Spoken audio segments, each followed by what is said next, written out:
You ever have a night where you swear the universe is messing with you, just to see if you'll crack? That's how it started. Landon Reyes, sitting in my battered Honda, rain coming down like the city itself wanted to drown, thinking the worst part of my shift would be another round of spilled fries or some drunk guy singing Bon Jovi in the back seat. Instead, I got a kid, small and soaking wet, tugging open my passenger door and staring at me with eyes that said he'd seen too much. "Sir, can you drive my mom home? She's too tired to cry anymore." And right there, just like that, my past unraveled so fast it almost hurt. People talk about second chances like they're these tidy little gifts wrapped up with a bow, but what they don't tell you is how heavy they can feel. That night, I was running for my own ghost 3 years since my boy died at intersection, 3 years since my wife packed her grief and walked out the door. Me, a washed-up music teacher who used to play lullabies, now driving strangers around Cleveland because it was easier than sitting in silence at home, counting all the things I'd lost.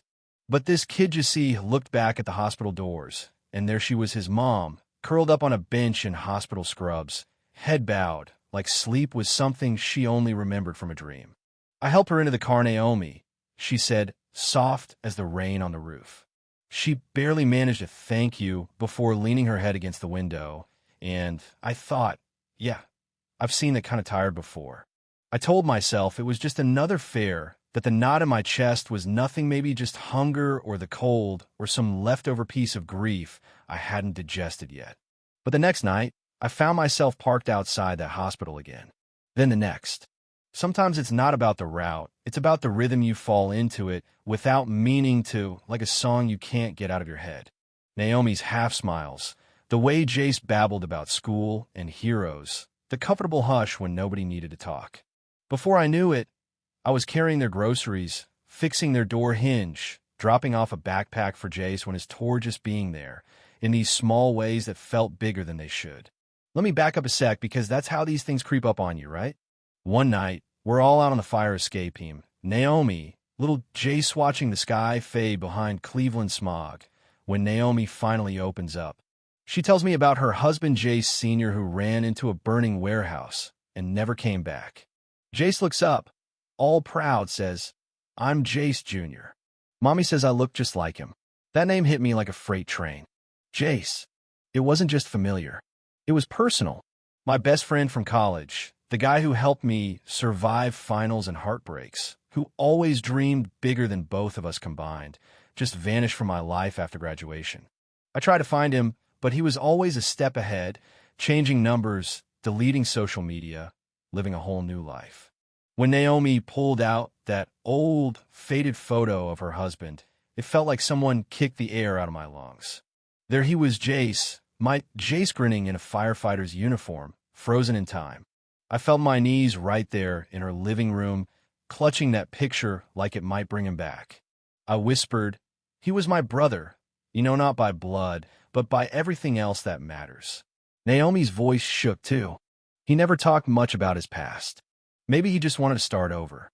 And little Jace, bless his heart, he goes, "Daddy said he had a brother far away." Maybe that was you. Yeah, that happened. It was all too much. I couldn't breathe. It just walked out, let the night swallow me whole. Days turned to weeks. I ghosted them, couldn't even find the words to explain why. Naomi never called, and I didn't blame her. Sometimes losing someone twice is more than anyone deserves. But grief, man, it circles back when you least expect it.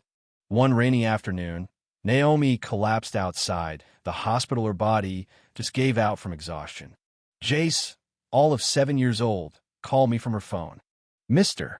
Landon, Mommy fell down. I am scared." That was all it took. I was in my car and halfway to the ER before the call even ended. Sitting by her hospital bed, I finally let it all spill out, the pain, the guilt, the truth about Jace, about how I'd spent years searching for my friend and only found him now in the family he left behind. "I don't know the rules," I said, "but I want to take care of you both. Your husband was my best friend, and your boy gave me a reason to keep going."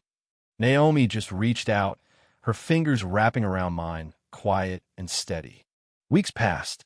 Healing isn't linear. Some days are good. Some days you still wake up with a weight on your chest. But then came the community fair by the lake, where Jace Jr.